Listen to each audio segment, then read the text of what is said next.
into an all-black prison, and you got 15 black churches on that same street.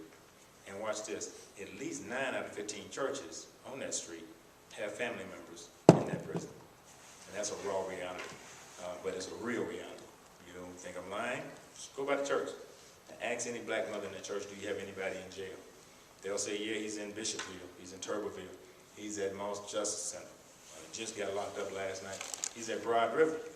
We can go on and on with the prisons. I just left Bennettsville, South Carolina, where they have, Mr. Welcome, 2,007 beds inside this prison. And as you were, I'm sorry, 1,805 beds. And 1,725 of those beds are filled. And the prison is 90% black. So you got almost 1,600 men in the Bennettsville Lee Correctional Facility prison in that particular area. And they come from all over. They're just shipping them out. There's inmates in there from Columbia. I want to represent an inmate from Ruby, South Carolina. He had a chase with the police, which is very common. But again, look at 1,800 beds in your head, 1,805 beds, and then say to yourself 1,725 are filled. And then look at another number, which is close to 1,600, because I didn't see too many white men. I didn't see rarely any Hispanics. When I went to the parole hearing, there was 30 men on a row, standing in line. They had ate their breakfast, and they were just hoping that the cell doors would open. Literally all 30 of them were denied. Maybe 2 was released. And parole is you stay in prison 5-6 years, and you come up to a point where you've had good behavior, and since the prisons are filled up anyway, we're just going to try to see if we're going to go ahead and let you out early based on your behavior, based on maybe some training in schools that you've given. But unfortunately, as we went into the room, they call it the parole board room, where I went inside and spoke on behalf of an inmate, and of course, we're watching it from a video. So it was a heavy-set white lady, I'll never forget it, on that TV monitor that was looking at us. 2 black men on the left and 2 white men on the right. And we're looking at them through a video screen. And she automatically says that, because she was the leader of the group, so to speak, she automatically asked the inmate that was sitting beside me, who I was speaking on his behalf, how can we help you, and what do you want to say for yourself? So he literally got to present to her that he's a polished individual. He got to present to her that he didn't just sell crack 3 years ago in the streets of Columbia, South Carolina. He got to present to her that he's changed. And after he presents his case, then I speak. And I let him know that we have resources for him, part-time employment for inmates. Not a lot of employment, but some part-time employment that we work with our organization. I actually pay former inmates to speak, which is a form of income. I've been encouraging churches that I know that Grandma been cleaning the church for years. But if you don't want Junebug to go back to church, go back to jail, then why not hiring for the church? There's mega ministries. University Park has 109 people on payroll. So there are some opportunities that we ourselves, the community, can give to these inmates. But in saying that, of course, he was denied. And the way they do it is, after you go in there for about 7 quick minutes, I spoke, he spoke, I spoke, and I think his sister spoke. You go outside, you sit in the cafeteria, because we're in the cafeteria. And of course they come outside, and the first thing they say is, the last thing, how you doing? First thing they say is the last name. The last name is whatever that name is. And then automatically they say denied. So that's where we are with that right now, with that situation. So the jails are rising. They are increasing. And so our main goal is to make sure that we reduce those numbers. We got 2 victims today that we speak. I got to give some directions. We got 2 individuals that I met literally this week. I got 2 phone calls on the same day. I had to preach at the age of, I guess, 20 or 19. What was that age? 20. About 20. 20 years 19, old. Reverend Sharpton started preaching at the age of 8 at the Brooklyn Pentecostal Church. He started preaching, they called him the little boy wonder. So he started basically 19 years of age, 20 years old. I've been preaching ever since. Never been to jail, which is challenging sometimes, Tone, because sometimes the brother in Charlotte did have weed on him, but he still shouldn't have got tased in the back. But this is what we call a clear-cut case. So on Tuesday morning, because Monday is Dr. King's birthday, we will be going inside the Rock Hill Police Department. I will be walking in that particular police department. And Rock Hill has a black chief of police, which is, I've been in at least 13 cities, Gina 6, just left Troy Davis funeral in Savannah, just left his protest in Jackson, Georgia. Been to New York, and Rock Hill chief of police, who's a black man, is the worst cop I've ever sat down with, or worst chief of police I've ever sat down with. And this is in all these different cities that we go to, including Gina said. Why? Because he told me that there's no profiling going on in Tone X and Rock Hill, South Carolina. Our city is perfect. And I said, Reverend Sharpton told me that South Carolina sends 110,000 blacks just to jail a year. He said, so that's an obvious sign of police profiling. That means 110,000 people, not prison, just go to jail. That means you ride down Cherry Road, right? Me, Tone X, and Mr. Welcome. And if I'm black, and I'll run up down Cherry Road, maybe for about an hour, play my music real loud. It could be Kirk Franklin, gospel. Doesn't matter. The odds of me being pulled over is very high. And that's what's going on in Rock Hill. So what do? So on Tuesday morning, we'll be walking into the chief of police office. We will file a complaint. And then when he leaves there, I'm taking him straight to my lawyer's office, which is Osiris Hinton, who just moved here from Spartanburg, South Carolina. He's been taking all of my Rock Hill cases, and he's won all of them so far. He's been here for about 6 months. He hasn't lost a case yet. So we're going to be sending him to Osiris Hinton. And then the other reaction plan is that sometimes you have to use civil rights to put them on blast. You have to use civil rights as a flashlight. So we're going to go back in front of City Hall, which of course this weekend, Ms. Maisel and Brother Bishop stood in front of City Hall this weekend announcing their issues. CN2 ran that over and over to expose it, because sometimes you have to put individuals on blast. Khalid Muhammad was a minister under Minister Farrakhan, and he had talked about how freaky the priests were in the Catholic Church. And he said every now and then he said the Pope has a robe on, and he talked about lifting up the robe. And he made a comment like that in reference to lifting up the Pope's robe. Now, he wasn't being disrespectful to the Pope. He was just saying every now and then you got to unveil the covering. Y'all know what's going on at Penn State. Somebody unlifted something. Sometimes you have to unlift that robe to really see what's going on in the inside. And the sad thing is that Rock Hill don't want you all to know that this is a bishop. You definitely don't want him to know that he's never been to jail. You definitely don't want to hear the 5 white cops mocked him while he was in the jail and used the N-word. They don't want that. I wish it was on video. See, Rodney King was lucky because somebody had a camera. And so the situation that we have here isn't on camera, so we have to project that image. So I'm definitely encouraging all of them. And today, Community Voice newspaper is here. So they're really taking some pictures. Secondly, you got to realize that when Dr. King was alive, there was a lot of men in the community that was speaking out about different issues. Right beside Dr. King, you had Jesse Jackson. You could turn the corner, go inside the kitchen, you see Andrew Young. You bump into Stokely Carmichael going into the bathroom, and you even had James Abernathy that was right beside Dr. King. Matter of fact, Dr. King got hit upside the head with a rock so bad that James Abernathy had to pick Dr. King back up when they were in Alabama. So there were more men. But nowadays, as Hill Harper said on Monique, he said in 1973, he said 69% of black men were active in the community and active in their children's lives. He said, what happened, Monique? Because in 2011, it's down to 31%. So you got a large number of men not active in the community. And we have the sisters taking on their burdens. Sisters are police officers now, the correctional facilities. When I went to Bishopville, I didn't see a male guard nowhere. This is a big prison, 1,600 men, and all the guards I seen were women. And y'all know how they look. So in saying that, we definitely got to step up our game as men. I think that the community would stop having so many problems if the men would stand up. See, in the 60s, we had the Black Panthers. In the 60s, we had Dr. King and SCLC. In the 60s, we had all of those groups, but most of them was fueled by men. So next, speaking of a case of a brother in Rock Hill, South Carolina, we have the mother. So now what we're doing is civil rights had to travel. Dr. King didn't get killed in his hometown of Georgia. He got shot in Tennessee because he was taken up for some sanitation workers. So now we're finding ourselves going to Kansas. Now, Tone, the only thing I know in Kansas is Toto, what was Aunt B? What was the Wizard of Oz? What the mother name? What, Auntie Annie? Yeah, that's all I know. Fred. And Fred, yeah. So the only thing I know in Kansas is that. That's my visual of Kansas. Now, I just called Miss Maisel's son. We've been on the phone. He already warned me. He said, John, before you come in here, we're supposed to go there this week. He said, before you come in here, I'm going to tell you they don't have any sugar in the tea in none of the restaurants. He said, there's no Bojangles. He said, I'm cutting my own hair because there's no black barbershops in Salina, Texas. So that's what we're faced with next week. No black barbershops. He said, get a haircut. First thing he told me, he said, get a haircut before you leave. So that's what we're dealing with. So I'm going to definitely introduce you all to an interesting case.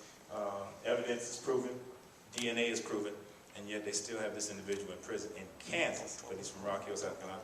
So y'all give a quiet hand to Miss Maisel as she comes. and tells us about her son's case and what we're going to be doing for him. Okay. Thank you. First, giving honor to God, who's my Savior, head of my life. As John was stating, my son is actually currently in Kansas in jail, awaiting trial on a charge of rape. He went out on June 14th to celebrate his birthday with some friends. As John stated, there's not many of us in Kansas. Right. So he was out with some white friends, a couple of black friends, but the majority of the group was white. Him and one of the young ladies, at the end of the night, she took him home with her. They had sex. The next morning, she told him she was going to call the police and tell them that he had raped her. Now, we have a forensic and DNA report that came from the state of Kansas Bureau of Investigations that says the biological material comes from an unknown male. But yet and still, they're still holding my son. Because as far as the state of Kansas is concerned, they're still going to try him for this rape. Right. Now, I don't pretend to know how to read a DNA test, but most DNA tests say that you have to be 99.9% in order for you to be guilty of something. Right. But they are trying to try him and find him guilty based on 0%. They have no evidence against him other than this girl's word and her friends. This is the only evidence they have, and the fact that sex did take place. Now, my thing about this case is, in order for you to find unknown semen, there had to be sex after she had sex with my son. Right. But once my son was taken down to the jail, they said they were only talking to him. And I have another son that eventually went back to Kansas because, as in Genesis 4:9, it says, "And the Lord said unto Cain, Where is Abel thy brother? And he said, I know not. Am I my brother's keeper? And he said, What hast thou done? The voice of thy brother's blood crieth out unto me from the ground. Come on. And now art thou cursed from the earth, which hath opened her mouth to receive thy brother's blood from thy hand." So what I told my son was, he said, "Well, Mom, I don't know what you expect for me to do." I said, "That's your brother, and you are your brother's keeper." A friend of mine, my best friend, is the one that actually initiated the call to John. And once I talked to John, I told John, I understand that biologically you're not related to my son, but because he is your brother, you are your brother's keeper. Right. So John said, this is something that I want to fight for. I want to go to Kansas. I want to see what can be done. So we have been frantically trying to raise the funds to get John to Kansas. Because one thing that I told my son, you're not fighting just against man. It's unforeseen forces that are standing in the midst of all of this. Because, as John stated, the majority of the prisons are made up of black men. Right. The women have to carry the families. There's no such thing as a child saying, "My daddy went to work yesterday." Most children are going to say, "Well, my mom's at work." Because if it was not for women, where would we be as far as a home? The children wouldn't have a parent. Now, I had a mother, I had an absent father, but he did make periodic visits into our lives. Okay. But I had a strong role model of black women that were there to teach me the things that I needed to know. And the one thing that I always told my son, because their father was absent, the one thing that I always told them, I can teach you how to do anything except be a man. Because I don't know what it is to be a man. Only thing I know how to be is a woman. Right. I taught them how to cook, taught them how to clean, taught them you respect a woman. You don't put your hands on her regardless of what she does to you. Right. So in saying that, I know that what they're saying my son did is untrue. Because I raised him to respect a woman. My question to him was, when you get upset with a woman, I said, before you hit her, think about how you would feel if someone was hitting your mother. Works every time. And first thing that came out of his mouth, he said, "Ma, if a man ever hit you, I would kill him." Okay, so don't you think that woman has someone that would be ready to kill you? Right on.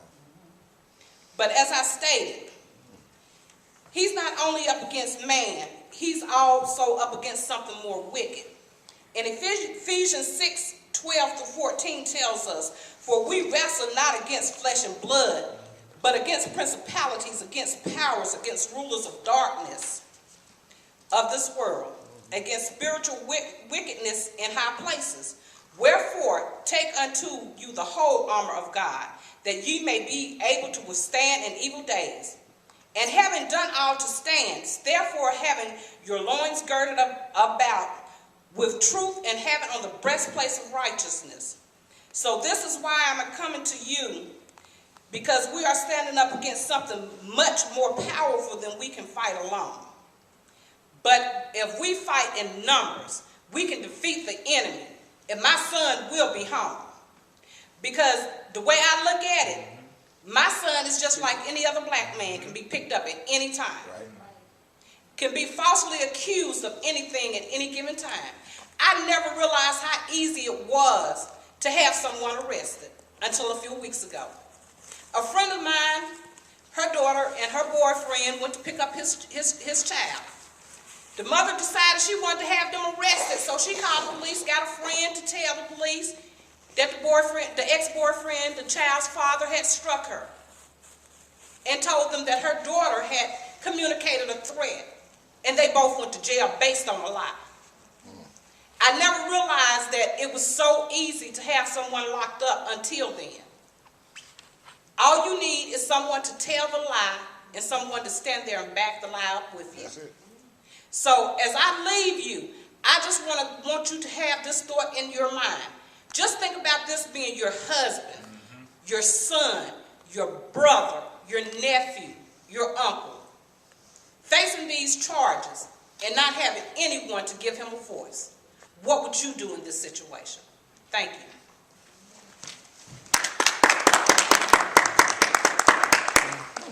And her son, who's actually out there, he actually quit his job. They wouldn't let him have to go back to the job. Let him go back to the job. So he actually is out there working on his brother's case. His name is James Johnson. We did create a website. You can find that on Ms. Mazel's page. Email address, The website address is www.freemaj.com. Say it again. www.freemaj.com. We're going to make sure everyone gets a pen and write that down. We'll definitely give that to you after service. There's a pen pal link to that page. As a matter of fact, it's on the front. It has her son's picture in the middle, picture of Dr. King on the left in jail, and picture of Malcolm X on the right with his prison incarceration picture. And any donation from $1 to 1,000 helps. All the proceeds are going to our flight arrangements, and also for legal defense fund. His bond is $100,000. His bond is $100,000, which means, of course, you all know 10–15%. That's $10,000, money that during a recession most people don't have. He has a result to using a public defender. So what we do with civil rights is that I make sure the public defender knows that he has the backing of civil rights, the backing of T.H.U.G, which is endorsed by Reverend Sharpton.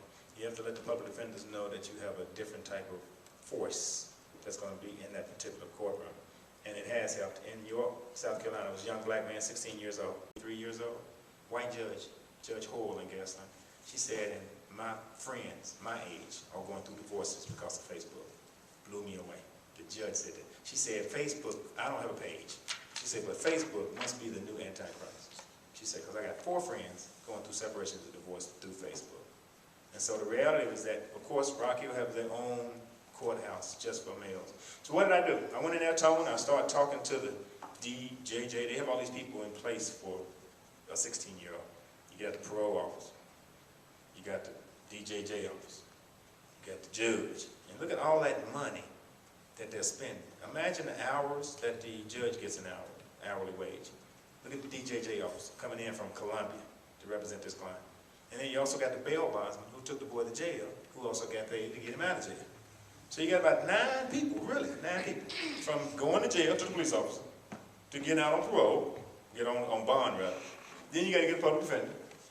Then you got to go before the DA, and then you got to go before the judge. So it's about 9 people that plays a part in incarcerating one black soul. So I went in there and I told the judge, I said, you know what, Your Honor? I said, I know he done sold weed 8 months ago. I know he done sold weed again, and his urine is tainted right now. I said, but if you give me a chance to work with this young black male, I'll do 3 things. I said, this is all I can do. Number 1, I'm going to take him to the Bennettsville prison, where he'll be able to see black men incarcerated, where they have to get up at 6 o'clock. If they don't get up and eat breakfast, you don't get anything at 11 o'clock. You get that lunch at 11:15. You don't get up and eat, you won't get nothing to eat for lunch. And then dinner, not for us, it's a pleasure and a luxury for us to just go and open the refrigerator at 10 o'clock at night. My homeboy said he missed that opportunity. He said just the mere pleasure of getting up out of bed and getting some ice cream and cookies at 10 o'clock in the morning is stripped away from you in prison. Because at 6:15, if you don't get that dinner, you won't eat again till 6 a.m. Ain't no snacks, ain't no popcorn you can put in the microwave. You are in a prison. You are state property. And I told the judge, if you let him go today, I'll do 3 things. I'll take him to a prison where he can see where he's headed if he continues to sell weed. Number 2, I said I would act as a mentor for him, which means I will make sure he shows up for his parole hearings. And number 3, I told the judge, I said, we got Bobcat tickets that the city of Charlotte gives me for the last 6 years. Pat Cannon whispered in my ear, he said, go to the Bobcats arena and take him this piece of paper. And since 2006, they've been giving me tickets for the youth, underprivileged youth, kids in Chester who've never seen Kobe Bryant had the opportunity to get a bus, travel to the Bobcats arena and see Kobe live. Kids in Gaston who've never been to a Bobcats game was able to go and tell their mama they was able to see Kevin Garnett slam dunk over another basketball player. So what I'm saying, young black youth need to be exposed to certain things. Young black kids, period. I took 3 kids to the airport and was looking around. I know Tone flies all the time across the country, Monique on the shows and concerts, but I took 3 kids, Tone, and they was looking around at the airport like this. Now I was picking somebody up and I was asking them, why y'all looking like that? He said, Mr. Barnette, I ain't never been in the airport before. So just that alone, Malcolm X said that if you're living in the projects and there's 8 people in a 2-bedroom house, Michael Jackson had 2 bedrooms, I believe, in their house, maybe 3. He had Janet, Jermaine, and Tito, and Randy. She had maybe 2 bedrooms in that house on 2300 Jackson Street. And Katherine Jackson raised all 9 of those children and Joe, Crazy Joe, right? Y'all know Crazy Joe. But 2 bedrooms. So Malcolm X said that if someone's in a small area like that, in what they call the projects, he said they don't have enough time for their mind to expand. They don't have enough time for creativity. If you're trying to think about being an astronaut, you want to start focusing on reading a book and traveling to the moon, but you got your mama fussing in one end. You got your siblings around. You got all this noise around you. It doesn't give you enough time to have creative thinking going on. So that's why Malcolm X was such a genius. Because when in that prison, I tell the brothers all the time in jail, that's your most precious time. Your mother's not screaming in your ear. There's no kids. It's quiet. You might hear some sniffling. A brother told me one time, he said, John, it's guaranteed that at 1:30 at night, he said, you will start hearing men sniffling in the dark. I said, what you talking about? He said, grown men. Even Tupac in his book said that he cried in Rikers Island. Now, Tupac, as hard as he is, he got shot 5 times. A couple shots went in his head, he lived. But he said he cried inside that prison. He said, but it's guaranteed around 1:30, you'll hear that sniffling all night long. You'll hear that sniffling all night long. And so in saying that, prison is not a good place to be. Jail is not a good place to be. So it's imperative that we snatch our brothers and sisters out of the jail. They got enough black men in jail now, they ain't even worried about them. Now they're focusing on women. Women are committing crimes, bank robberies. Deidre Lane shot Brother Lane coming in the door. The list goes on and on. So now the Lexington prison in North Carolina has about 2,700 women. So now not only are brothers going to jail, now we got the women going to jail. So why do I send this message out to almost 10 people? Sold out in there. Now if Oprah Winfrey was here today, this place would be packed. But I beg to differ on the fact that Oprah has never allowed 3 men to go on air, and she has not interviewed 3 men in her last 20 years. So I love Oprah's savvy and her business savvy, but I got a problem with Oprah Winfrey not allowing Minister Farrakhan, who's right down the street from Harpo Studios. She never gave him an hour on her show in over 20 years. But she can have smiling Will Smith and the genius of Denzel Washington on her show. Al Sharpton, if he comes on there, he's talking about Gina 6, but why, Oprah, why didn't you sit down for Al? Sit down with him for about an hour, talk about what he went through when his daddy left him. And he was struggling in the projects on government welfare. And the mother would have to deal with the DSS code worker coming by the house, looking in the house, and say, you must have a man in this house, because this house is clean. And Al got mad at the age of 9 and said, Mama, why didn't you cuss that lady out? DSS worker was getting in the car and pulling off. Al Sharpton was still mad, because y'all know Al a little off the edge a little bit. He was still mad looking out the window wanting to get that lady, but he couldn't. He was 9 years old. He knew he couldn't physically do anything. He said, Mama, why didn't you get that lady? For saying that there was a man in his house. Even Al at the age of 9 knew that that lady, his mother, was being disrespected by the DSS worker. And his mother quickly said, she said that DSS lady is right. She said there is a man in her. The man's name is Jesus. So in saying that, today, that's a reality. There's small numbers here now. And Channel 9 told me to take pictures of y'all today, so I can email it back to the station. Because even the recession, Mr. Welcome, even the recession is affecting the trucks, Tony. Right. Channel 9 told me the gas, the budget is so low. They said, Mr. Barnette, we come to your MLK service every year, but the gas, that's how bad the recession is. Y'all even talk to you? They don't even want to bring the trucks to your county. How bad is that? How bad is it that I got 9 friends with college degrees, and I can call them on Monday morning, and they're on Facebook, Tom, just poking people, sending pictures. For 6 hours, they had nothing to do on Facebook. And I'm just totally blessed because I dropped out of college, and I can't stop my phone from ringing. Kansas next week, after that, Georgia, somebody gonna get beat up in Charlotte, Salisbury, blowing my phone up. Tell them who called me while we was en route. What college was that? Oh, Fayetteville? Fayetteville. Can you stand in, please, and tell them what happened? What can you tell them? Go ahead, one of y'all tell them what happened. Miss Reporter, she's reporting. Oh, okay. Just give me an idea of what happened. It's basically, Do it Monday, but it's Dr. King's birthday. So tonight I'll be on a conference call with all 9 students, trying to protect their future, because they're going to get kicked out of Fayetteville State with no outlet to go back to the school. And so those are the realities. Now, I'm blessed to get 20 to 25 calls a week. We got 3 cases last night at midnight. Reverend Sharpton gets about 2,000 calls every 2 weeks.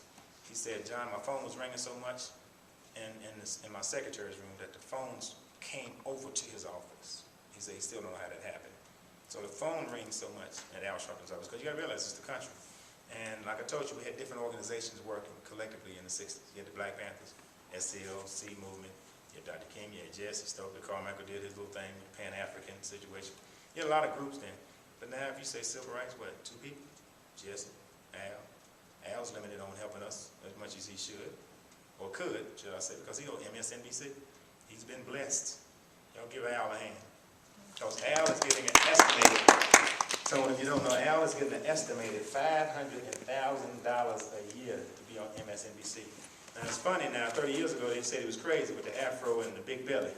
Now they're paying him close to $500,000 a year just to have that show at night. So Al has an outlet maybe to get the message out about some of the problems we got going on in the country. But guess what? That takes Al out of the physical ability, Tone, to march at you. Why? Because you got to be on MSNBC. See, I seen Al Sharpton when he was putting makeup on his face at the hotel in Charlotte. And he said, you're going to be on an Al, you're going to be on CNN. He put makeup on his face. I'm sitting there like, Al, you put makeup on your face? But that's CNN. And those are those dollars. And they got to make that money. Y'all hear me? So he had to go on within an hour, be ready, be set, have the microphone on, and they say go. And that's the setting now. So guess what? That eliminates him from answering some of those calls. So his 1,000 calls, which eventually trickles down to 7, because Al can only go to 7 cities in a